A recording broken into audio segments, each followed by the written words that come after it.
2026-27 অর্থবছরের বাজেটে অধিকাংশ নিত্যপণ্যের দাম বাড়তে পারে প্যাকেটজাত পণ্য, প্রসাধনী ও আমদানি সামগ্রীর দামও।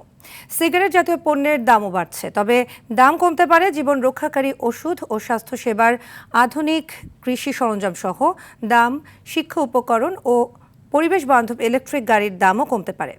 আরও জানাচ্ছেন তৌহিদুর রহমান তার আরও একটি রিপোর্টে। 9,38,000 কোটি টাকার বাজেটের মধ্যে 6,95,000 কোটি টাকার রাজস্ব আদায়ের লক্ষ্যমাত্রা দিচ্ছে সরকার।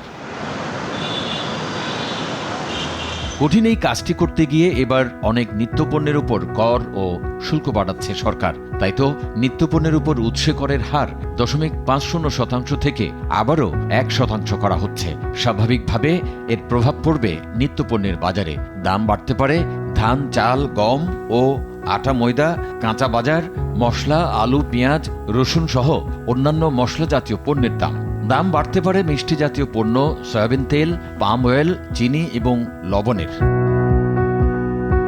প্রসাধনী সামগ্রী ও আমদানি নির্ভর বিলাসবহুল পণ্য, বিদেশি প্রসাধনী পণ্য, সিগারেট, তামাকজাত পণ্য খুচরা পর্যায়ে দামও বাড়তে পারে। এদিকে খুচরা দোকানদার বা রিটেলারদের উপর 0.20% উৎসে কর বসানো হচ্ছে। এতে সাবান, শ্যাম্পু, বিস্কিট সহ মুদি দোকানের প্যাকেটজাত পণ্যের দাম বাড়তে পারে।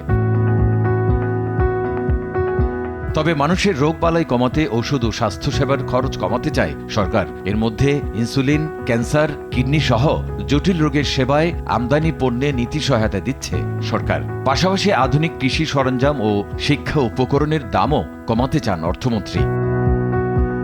আর ইলেকট্রিক গাড়ির দাম কমিয়ে পরিবেশ বান্ধব বাংলাদেশ উপহার দিতে চান অর্থমন্ত্রী। এজন্য রাজধানী থেকে পুরনো গাড়ি সরিয়ে ফেলার কথা বলছে সরকার। পাশাপাশি লিথিয়াম ব্যাটারি উৎপাদনের খরচও কমাতে চায় সরকার। এলএনজি আমদানিতে 15% ভ্যাট প্রত্যাহার হতে পারে। স্থানীয় স্যানিটারি ন্যাপকিন, লিপস্টিক, আইসক্রিম এবং বল পয়েন্ট বা লেখার উপকরণের খরচও কমতে পারে। তৌহিদুর রহমান, RTV, ঢাকা।